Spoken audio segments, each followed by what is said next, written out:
ನಮಸ್ತೆ ರೈತ ಮಿತ್ರರೇ, ನಾನು ನಿಮ್ಮ ಅಶೋಕ್. ನೀವು ನೋಡ್ತಾ ಇರುವಂಥದ್ದು ಅಶೋಕ್ ಅಗ್ರಿಸ್ಟಿವ್ ಯೂಟ್ಯೂಬ್ ಚಾನಲ್ ಅನ್ನು. ರೈತ ಮಿತ್ರರೇ, ಈ ಒಂದು ವಿಡಿಯೋದಲ್ಲಿ ನೀವು ಆಲ್ರೆಡಿ ತಮ್ನೈಲ್ ನೋಡಿದ್ದೀರಾ. ಸೊ ಏನು ತಮ್ನೈಲಲ್ಲಿ ಇದೆ ಅಂತಂದರೆ, ನಾನು ಲಿಸ್ಟ್ ಮಾಡ್ಕೊಂಡಿದ್ದೇನೆ. 10 ಲೀಟರ್ ಹಾಲು ಕೊಡುವಂತಹ ಹಸು ನಿಮಗೆ 25,000 ರೂಪಾಯಿ. ಬೆಳಗ್ಗೆ 5, ಸಾಯಂಕಾಲ 5 ಲೀಟ್ರ್ ಹಾಲು ಕೊಡುವಂತಹ, ಟೋಟಲಿ ಒಂದು ದಿನಕ್ಕೆ 10 ಲೀಟರ್ ಹಾಲು ಕೊಡುವಂತಹ ಹಸುವಿನ ಬೆಲೆ 25,000. ಹಾಗೂ ಒಂದು 7-7.5 ಲೀಟ್ರ್ ಬೆಳಗ್ಗೆ 1.7, ಸಾಯಂಕಾಲ 1.7, ಒಂದು 15 ಲೀಟರ್ ಹಾಲು ಕೊಡುವಂತಹ ಹಸುವಿನ ಬೆಲೆ 30,000 ರೂಪಾಯಿ. ಹಾಗೆಯೇ ಬೆಳಗ್ಗೆ 10, ಸಾಯಂಕಾಲ 10 ಲೀಟ್ರು. ಸೊ ಟೋಟಲಿ ಒಂದು ದಿನಕ್ಕೆ 20 ಲೀಟರ್ ಹಾಲು ಕೊಡುವಂತಹ ಹಸುವಿನ ಬೆಲೆ 40,000 ರೂಪಾಯಿ. ಹಾಗೂ ಬೆಳಗ್ಗೆ ಒಂದು 17-18 ಅಥವಾ ಸಾಯಂಕಾಲ ಒಂದು 17-18, ಟೋಟಲಿ ಒಂದು 35ರಿಂದ 40 ಲೀಟರ್ ಹಾಲು ಕೊಡುವಂತಹ ಹಸುವಿನ ಬೆಲೆ ನಿಮಗೆ 50,000-55,000 ರೂಪಾಯಿ. ಸೊ ಇದು ಹಸುಗಳ ಒಂದು ರೇಟು.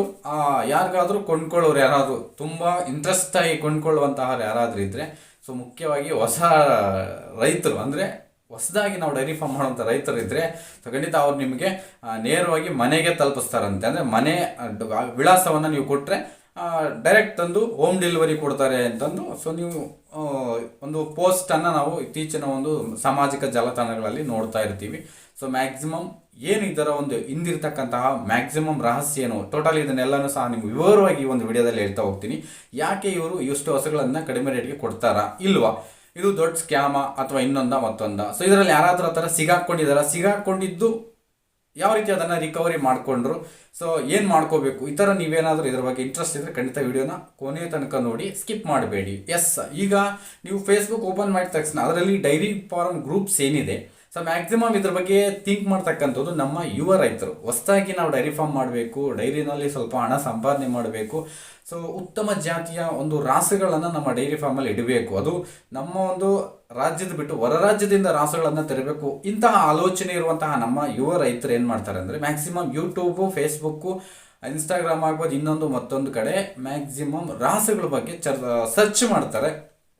ಈ ಒಂದು ಸರ್ಚಿಂಗ್ ಮೂಮೆಂಟಲ್ಲಿ ಸೊ ನಮ್ಮ ಒಂದು ಫೋನಲ್ಲಿ ನಾವು ಏದ್ರ ಬಗ್ಗೆ ಸರ್ಚ್ ಮಾಡ್ತೀವೋ ಅದ್ರ ಬಗ್ಗೆನೇ ಹೆಚ್ಚಿನದಾಗಿ ನಮಗೆ ಸಬ್ಜೆಕ್ಟ್ ಅನ್ನೋದು ಡಿಸ್ಪ್ಲೇ ಆಗ್ತಾ ಬರುತ್ತೆ. ನೀವು ಫೇಸ್ಬುಕ್ಕಲ್ಲಿ ಯಾವುದೋ ಒಂದು ಸರ್ಚ್ ಮಾಡಿ ಅದಕ್ಕೆ ಸಂಬಂಧಪಟ್ಟಂತೆ ನಿಮಗೆ ಆ್ಯಡ್ಸ್ ಬರುತ್ತಲ್ಲ, ಆ್ಯಸ್ ಇಟ್ ಈಸ್ ಇಲ್ಲಿ ಸಹ ಅಷ್ಟೇ. ನೀವು ಯಾವುದೋ ಒಂದು ಗ್ರೂಪ್, ಈಗ Karnataka dairy farmers, Indian dairy farmers, ಅದು ಇದು ಅಂತೇಳಿ ಒಂದು ಗ್ರೂಪ್ಗಳಿರ್ತಾವಲ್ಲ, ಸೊ ಅದನ್ನು ಸರ್ಚ್ ಮಾಡ್ತಿದ್ರೆ ನಿಮಗೆ ಈ ರೀತಿ ಪೋಸ್ಟ್ಗಳು ಬರೋದು ಕಾಮನ್. ಯಾವುದೋ ಒಬ್ಬ ವ್ಯಕ್ತಿ ಅದನ್ನು ಪೋಸ್ಟ್ ಮಾಡಿರ್ತಾನೆ, ಸೊ ಇಷ್ಟು ಲೀಟರ್ ಹಾಲು ಕೊಡುವಂತಹ ರಾಸು ಇಷ್ಟಕ್ಕೆ, ಸೊ ನೀವು ಹೋಮ್ ಡೆಲಿವರಿ ಸಹ ಪಡ್ಕೋಬೋದು, ಓಕೆ ಈ ಕಾಂಟ್ಯಾಕ್ಟ್ ನಂಬರ್ ಕಾಲ್ ಮಾಡಿ. ಸೊ ಮಾಡಿದ್ದಾರೆ, ಸೊ ಇದು ಆಗಿದೆ. ಸೊ ಇದು ಏನಾಗಿದೆ, ಇದರ ಒಂದು ಮುಖ್ಯವಾದ ಸ್ಟೋರಿಯನ್ನು ಹೇಳ್ತೀನಿ. ಸೊ ಈ ರೀತಿ ಮಾಡಿದಂತಹ ಒಂದು ಗ್ರೂಪು, ಸೊ ಒಂದು ಸ್ಕ್ಯಾಮ್ ಗ್ರೂಪ್ ಏನು ಮಾಡಿದ್ದಾರೆ, ಸೊ ಇಷ್ಟಕ್ಕೆ ಕೊಡ್ತಾರೆ ಅಂದರೆ ಖಂಡಿತ ಅದು ಬರೋದಿಲ್ಲ. ಸೊ ನಾವು ಅದಕ್ಕೆ ಕಾಲ್ ಮಾಡಿದ್ದೀವಿ, ಆಲ್ರೆಡಿ ಮಾತಾಡಿದ್ದೀನಿ, ಅವ್ರ ಜೊತೆನೂ ಮಾತಾಡಿದ್ದೀನಿ. ಯಾಕೆ ಮಾತಾಡಿದೆ ಅಂದರೆ, ಒಂದು ಸ್ಕ್ಯಾಮ್ ಇದರಲ್ಲಿ ಆಗಿರ್ತಕ್ಕಂತಹ ಒಂದಿದು. ಸೊ ನಾವೇನು ಜಾಸ್ತಿ ಅಮೌಂಟ್ ಏನೋ ಇದು ಮಾಡಿಲ್ಲ. ನಮ್ಮ ಮಿತ್ರರು ಏನು ಮಾಡಿದ್ರು, ಓಕೆ ನೋಡೋಣ ಅನ್ನೋ ಉದ್ದೇಶಕ್ಕೋಸ್ಕರ ಕಾಲ್ ಮಾಡಿದ್ದಾರೆ. ಇನ್ನೊಂದು ಮುಖ್ಯ ಉಪಯೋಗ ಏನು ಅಂತ ಅಂದರೆ, ಇಲ್ಲಿ ಸೊ ಅವರು ಮ್ಯಾಕ್ಸಿಮಮ್ ಎಲ್ಲ ಹಿಂದಿ ಮಾತಾಡ್ತಾರೆ. ಬಟ್ ನಾವು ಕನ್ನಡ, ಈ ಕಡೆಯಿಂದ ಕನ್ನಡ ಅಥವಾ ತೆಲುಗು, ತಮಿಳ್ ಆಗ್ಬೋದು, ಮಲಯಾಳಂ, ಈ ಥರ ಏನಾದರೂ ಮಾತಾಡಿದ್ರೆ ಅದೇ ಒಂದು ಭಾಷೆ ಬರುವಂತಹ ಇತರೆ ಜನರು ಸಹ ಅಲ್ಲಿರ್ತಾರೆ. ಸೊ ನೀವು ಕನ್ನಡ, ತೆಲುಗು ಏನಾದರೂ ಮಾತಾಡಿದ್ರೆ, ಕನ್ನಡನ ಮಾತಾಡ್ತಿರ್ಬೇಕಾದ್ರೆ ಇವರು ಕನ್ನಡಿಗರು ಅನ್ನೋ ಒಂದು ಪರಿಜ್ಞಾನ ಅವ್ರು ಬಂದ ತಕ್ಷಣ ಕನ್ನಡಿಗರು ಅಂದರೆ ಯಾರು ಕನ್ನಡ ಬರುತ್ತೆ ಆ ಒಂದು ಗ್ರೂಪಲ್ಲಿ ಅವ್ರಿಗೆ ಅದನ್ನು ಟ್ರಾನ್ಸ್ಫರ್ ಮಾಡ್ತಾರೆ, ನೀವು ಕನ್ನಡದಲ್ಲೇ ಮಾತನಾಡ್ಬೋದು. ಸೊ ಫಸ್ಟ್ ಅವರು ಮಾತಾಡ್ತಕ್ಕಂಥದ್ದು ನಾವು ಅವ್ರ ಜೊತೆ ಮಾತಾಡಿದ್ವಿ. ಸೊ ನನಗೆ ಒಂದು ಬೆಳಗ್ಗೆ 10, ಸಾಯಂಕಾಲ 10 ಹಾಲು ಕೊಡುವಂತಹ ಒಂದು ರಾಸು ಬೇಕು. ಸೊ ನಾವು ಓಕೆ, ನಾವು ನಮ್ಮ ಒಂದು ಕಾಲ್ ಮಾಡಿದ ತಕ್ಷಣ ನಮ್ಮ ಒಂದು ಕಾಂಟ್ಯಾಕ್ಟ್ ನಂಬರಲ್ಲಿ ವಾಟ್ಸಪ್ ಇತ್ತು ಅಂತಂದರೆ ಇಮಿಡಿಯೇಟಾಗಿ ನಿಮಗೆ ಒಂದು 20ರಿಂದ 30 ಫೋಟೋಸು ದಡ ಅಂತ ನಿಮ್ಮ ವಾಟ್ಸಪ್ಗೆ ಬಂದುಬಿಡುತ್ತೆ. ಸೆಲೆಕ್ಟ್ ದಿಸ್ ಒನ್, ಇದರಲ್ಲಿ ಯಾವುದಾದ್ರು ಒಂದು ಫೋಟೋವನ್ನು ಸೆಲೆಕ್ಟ್ ಮಾಡಿ, 1-2 ನಿಮ್ಗೆ ಯಾವ ಬೇಕು ಅದನ್ನು ಸೆಲೆಕ್ಟ್ ಮಾಡಿ. ಸೊ ನಮ್ಗೆ ಇಷ್ಟ ಆದಂಥ ಒಟ್ಟು ಒಂದು 3 ರಾಸುಗಳನ್ನು ಸೆಲೆಕ್ಟ್ ಮಾಡಿದ್ವಿ, ರಿಟರ್ನ್ ಕಳಿಸಿದ್ರೆ ಸೊ ಆ ನಂತರ ಅವರು ನಿಮ್ಮ ಅಡ್ರೆಸ್ಸನ್ನು ಕೇಳ್ತಾರೆ. ಸೊ ಅವರು ನಮ್ಗೆ ಕೇಳಿದ್ರು ಅಡ್ರೆಸ್ಸನ್ನು, ಕನ್ನಡದಲ್ಲೇ ಮಾತಾಡಿದ್ರು, ಸ್ಪಷ್ಟವಾಗಿ ಮಾತಾಡಿದ್ರು. ಅಡ್ರೆಸ್ಸನ್ನು ಕೇಳಿದ ತಕ್ಷಣ ನಾವು ಅಡ್ರೆಸ್ಸನ್ನು ಕೊಟ್ವಿ. ಸೊ ಕೊಟ್ಟಾದ ನಂತರ ಅವರು ಒಂದು ಮಾತು ಹೇಳಿದ್ರು ನಮಗೆ, ಏನು ಅಂತ ಅಂದರೆ, ಈಗ ನೀವು 3 ರಾಸುಗಳನ್ನು ಸೆಲೆಕ್ಟ್ ಮಾಡಿದರೆ ಕನಿಷ್ಠ ಒಂದೊಂದು ರಾಸುವಿಗೆ 5,000 ರೂಪಾಯಿ ಮುಂಗಡವಾಗಿ ನಮಗೆ ಪೇ ಮಾಡಬೇಕು. ಸೊ ಯಾವ ಉದ್ದೇಶಕ್ಕೆ ಪೇ ಮಾಡಬೇಕು ಅಂತ ಅಂದರೆ, ಇದು ಟ್ರಾನ್ಸ್ಪೋರ್ಟ್ ಚಾರ್ಜ್, ನಾವು ಅಲ್ಲಿಂದ ನಿಮ್ಗೆ ತರ್ತೀವಲ್ಲ, ಸೊ ಅದಕ್ಕೋಸ್ಕರ ನೀವು ಪೇ ಮಾಡಬೇಕು. ಸೊ ನಮ್ಗೆ ಇಲ್ಲಿ ಫೋನ್ಪೇ ನಂಬರ್ ಕೊಡಲಿಲ್ಲ, ಗೂಗಲ್ ಪೇ ನಂಬರ್ ಕೊಡಲಿಲ್ಲ, ಒಂದು ಅಕೌಂಟ್ ನಂಬರ್ ಕೊಟ್ಟರು. ಸೊ ಆ ಅಕೌಂಟ್ ನಂಬರು ವಿತ್ IFSC ಕೋಡು, ಒಬ್ಬ ವ್ಯಕ್ತಿ ಹೆಸರು, ಇಷ್ಟನ್ನು ಕೊಟ್ಟರು. ನೆಕ್ಸ್ಟ್ ಈ ಒಂದು ಇದಕ್ಕೆ ನೋಡೋಣ ಅಂತ ಹೇಳ್ಬಿಟ್ಟು ನಾವು ಮುಂಗಡ ಪೇ ಮಾಡಲಿಕ್ಕೆ ಒಪ್ಪಲಿಲ್ಲ. ಸೊ ನೀವು ತನ್ನಿ, ನೀವು ಕೊಟ್ಟಿರುವಂತಹ ರೇಟ್ಗೆ 20,000 ಎಕ್ಸ್ಟ್ರಾ ಕೊಟ್ಟು ನಾವು ಪೇ ಮಾಡ್ತೀವಿ ಅಂತೇಳಿ ಸೊ ಅವ್ರಿಗೆ ಕಾಲ್ ಮಾಡಿ ಮಾತಾಡಿದಾಗ, ಸೊ ಅದನ್ನು ಅವರು ಒಂದು 5 ಮಿನಿಟ್ಸ್ ಬಿಟ್ಟು ನಿಮ್ಗೆ ಕಾಲ್ ಮಾಡ್ತೀವಿ ಅಂತೇಳಿ ಕಟ್ ಮಾಡಿ, ಆಫ್ಟರ್ ಒಂದು 5 ಮಿನಿಟ್ಸ್ ಕಾಲ್ ಮಾಡಿ ಕೇಳಿದ್ರು. ಕೇಳಿದ ತಕ್ಷಣ ಸರ್ ನಮಗೆ ನೀವು ಎಷ್ಟು 5,000 ಫಸ್ಟ್ ಹೇಳಿದರು. ಬೇಡ ಸರ್, ನಮಗೊಂದು 5,000 ಓವರಾಲ್ ಒಂದು 5,000 ಪೇ ಮಾಡಿ, ನಂತರ ನಿಮಗೆ ನಾವು ಡೆಲಿವರಿ ಕೊಟ್ಟಾದ ನಂತರ ನೀವು ಎಕ್ಸ್ಟ್ರಾ ಅಮೌಂಟನ್ನು ಪೇ ಮಾಡಿ ಅಲ್ಲಿ ತೊಗೊಂಬರ್ತೀವಿ ಅಂತ ಹೇಳಿದ್ರು.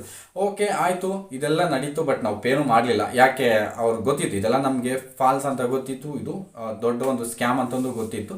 ಸೊ ಬಟ್ ಇಲ್ಲಿ ಆ ಅಕೌಂಟ್ ನಂಬರ್ ಕೊಟ್ಟಿದ್ರಲ್ವ, ಸೊ ಈ ಅಕೌಂಟ್ ನಂಬರು ಅದೆಲ್ಲಿದೆ ಅಂದರೆ ನಾಗಾಲ್ಯಾಂಡಲ್ಲಿರ್ತಕ್ಕಂತಹ ಯಾವುದೋ ಒಂದು ಚಿಕ್ಕ ಒಂದು ಗ್ರಾಮದಲ್ಲಿ ಯಾವುದೋ ಒಂದು ಮಿನಿ ಬ್ಯಾಂಕ್ಸ್ ಇರುತ್ತೆ, ಚಿಕ್ಕ ಚಿಕ್ಕ ಬ್ಯಾಂಕ್ಗಳಿರ್ತವೆ. ಸೊ ಈ ಬ್ಯಾಂಕ್ಗಳಲ್ಲಿ ಇರುವಂತಹ ಒಂದು ಅಕೌಂಟ್ ನಂಬರ್. ಈಗ ನೀವು ಹೊರಗಡೆಯಿಂದ ಎಲ್ಲೋ ಹೋಗಿರ್ತೀರ, ವಲಸೆ ಹೋಗಿರ್ತೀರ ಅಂದ್ಕೊಳ್ಳಿ. ಅಲ್ಲಿ ನೀವೇನಾದರೂ ಒಂದು ಸ್ವಲ್ಪ ದಿನ ವಾಸವಾಗಿದ್ದಾಗ ಅಲ್ಲಿ ಯಾವುದೋ ಒಂದು ಲೋಕಲ್ ಅಡ್ರೆಸ್ನ ಕೊಟ್ಟು ನೀವು ಬ್ಯಾಂಕ್ ಅಕೌಂಟನ್ನು ಮಾಡಿಸ್ಕೊಳ್ತೀರಾ. ಅದು ಸ್ವಲ್ಪ ದಿನದ ಮಟ್ಟಿಗೆ. ಅದಾದ ನಂತರ ನೀವು ಅದನ್ನ ಚೆಕ್ಔಟ್ ಆಗ್ತೀರಾ. ಚೆಕ್ಔಟ್ ಆದಮೇಲೆ ಆ ಅಕೌಂಟ್ ನಿಮಗೆ ಕೆಲಸದಲ್ಲಿ ರನ್ನಿಂಗಲ್ಲಿ ಇರಲ್ಲ, ಫೇಕ್ ಅಡ್ರೆಸ್ ಆಗಿರುತ್ತೆ. ಅಲ್ಲಿ ಯಾವುದೇ ರೀತಿ ಕುರುಹುಗಳು ಇರೋದಿಲ್ಲ, ಹುಡುಕೊಳ್ಳೋದು ನಿಮ್ಮಲ್ಲಿ ಸಿಗೋದಿಲ್ಲ. ಈ ರೀತಿಯಾಗಿ ಒಂದು ಬ್ಯಾಂಕ್ ಅಡ್ರೆಸ್ಸನ್ನು ಅಂದರೆ ನಾಗಾಲ್ಯಾಂಡಲ್ಲಿ, ಸೊ ಯಾವುದೋ ಒಂದು ಪರ್ವತ ಪ್ರದೇಶದಲ್ಲಿ ಒಂದು ಇರುವಂತಹ ಒಂದು ಬ್ಯಾಂಕಿಂದ ಚಿಕ್ಕ ಚಿಕ್ಕ ಬ್ಯಾಂಕ್, ಲೋಕಲ್ ಬ್ಯಾಂಕ್ಸ್, ಆ ಬ್ಯಾಂಕ್ IFSC ಕೋಡ್ ಇದೆ, ಮತ್ತು ಅದಕ್ಕೆ ಅಕೌಂಟ್ ನಂಬರ್ ಇದೆ, ವ್ಯಕ್ತಿ ನಂಬರ್ ಇದೆ. ಈ ಅಮೌಂಟು ಟ್ರಾನ್ಸ್ಫರ್ ಮಾಡಿ ಅಂತೇಳಿ ನೀವೇನಾದರೂ ಅಮೌಂಟ್ ಹಾಕಿ ಆ ಒಂದು ಇದಕ್ಕೆ ಅಕೌಂಟಿಗೆ ಹಾಕ್ಬಿಟ್ಟು ನೀವೇನಾದರೂ ಹುಡುಕೊಳ್ಳೋದು ಸಹ ಅಲ್ಲಿ ಆ ವ್ಯಕ್ತಿಗಳು ಸಿಗೋಲ್ಲ. ಯಾಕೆಂತಂದರೆ ಅವರು ಅಲ್ಲಿಂದ ವಲಸೆ ಹೋಗಿರ್ತಕ್ಕಂಥವ್ರು ಬೇರೆ ಕಡೆ ಟ್ರಾನ್ಸ್ಫರ್ ಆಗಿರ್ತಾರೆ. ಸೊ ಅಂದರೆ ಹೋಗಿಬಿಟ್ಟಿರ್ತಾರೆ ಹೊರಗಡೆಗೆ. ಅಲ್ಲಿ ಅವರು ಬ್ಯಾಂಕಿಗೆ ಕೊಟ್ಟಿರುವಂಥ ಅಡ್ರೆಸ್ಸು ಮ್ಯಾಕ್ಸಿಮಮ್ ಎಲ್ಲ ಫೇಲ್ ಆಗಿರುತ್ತೆ. ಸೊ ಅದು ತುಂಬಾ ತಪ್ಪಾಗಿರುತ್ತೆ, ಅದು ಕರೆಕ್ಟ್ ಅಡ್ರೆಸ್ ಆಗಿರೋದಿಲ್ಲ. ಸೊ ಸಿಗೋದಿಲ್ಲ. ಖಂಡಿತ ನೀವು ಯಾರು ಸಹ ಈ ರೀತಿ ಮೋಸ ಹೋಗಲೇಬೇಡ್ರಿ.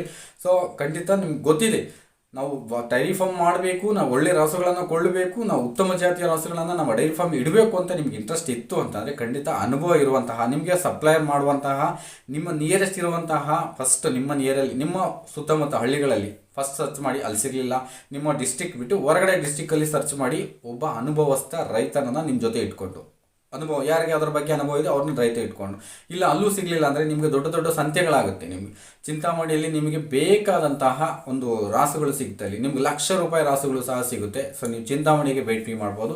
ಸೊ ಅಲ್ಲಿ ಪ್ರತಿ ಭಾನುವಾರನೂ ನಿಮಗೆ ಕಣ್ಣಿಗೆ ಬೇಕಾದಂತಹ ರಾಸುಗಳಲ್ಲಿ ಬರ್ತಾ ಇರ್ತವೆ. ಹೊರಗಡೆ ರಾಜ್ಯದಿಂದಲೂ ಸಹ ಅಲ್ಲಿಗೆ ಆ ಸಂತೆಗೆ ಬರ್ತವೆ. ಪ್ರತಿ ಭಾನುವಾರ ಇರುತ್ತೆ ಚಿಂತಾಮಣಿಯಲ್ಲಿ. ನೀವು ಬೇಕಾದರೆ ಅಲ್ಲಿ ಭೇಟಿ ಮಾಡಿ ನಿಮ್ಗೆ ಎಂಥ ರಾಸುಗಳು ಬೇಕೋ ಅಂಥ ರಾಸುಗಳನ್ನು ಕೊಂಡುಕೊಳ್ಳಿ. ಬಟ್ ಈ ರೀತಿಯಾಗಿ ಆನ್ಲೈನ್ ಮುಖಾಂತರ ನಾವು ನೋಡದೇ ಇರೋ ವ್ಯಕ್ತಿಗಳ ಜೊತೆ ವ್ಯಾಪಾರ ಮಾಡೋದು ಖಂಡಿತ ಕಣ್ಣ ಮುಚ್ಚಾಲೆ ಆಟ ಇದು. ಸೊ ಮ್ಯಾಕ್ಸಿಮಮ್ ನಮ್ಮ ಅಮೌಂಟನ್ನು ಹಾಳು ಮಾಡ್ಕೊಳ್ಳೋದಕ್ಕೆ ಈ ರೀತಿ. ಸೊ ಯಾರು ಈ ರೀತಿ ಮಾಡ್ಕೋಬೇಡಿ ಅಂತ ಹೇಳ್ತಾ ಈ ವಿಡಿಯೋ ಒಂದು ಮಾಹಿತಿಯನ್ನು ನಿಮಗೆ ತಿಳಿಸ್ಬೇಕು ಅನ್ನೋ ಉದ್ದೇಶಕ್ಕೋಸ್ಕರ ಈ ಒಂದು ವಿಡಿಯೋನ ಮಾಡಬೇಕಾಯ್ತು. ಖಂಡಿತ ಇದು ಇಷ್ಟ ಆಯಿತು ನಿಮಗೆ ಒಂದು ಲೈಕ್ ಅಂತೂ ಮಾಡಿ, ಹಾಗೆಯೇ ನಿಮ್ಮ ಒಂದು ಅನುಭವವನ್ನು ಸಹ ಏನಾದರೂ ಆಗಿದ್ದರೆ ಕಾಮೆಂಟ್ ಮಾಡಿ ಅಂತ ಹೇಳ್ತಾ ನಾನು ನಿಮ್ಮ ಅಶೋಕ್. ನಮಸ್ಕಾರ.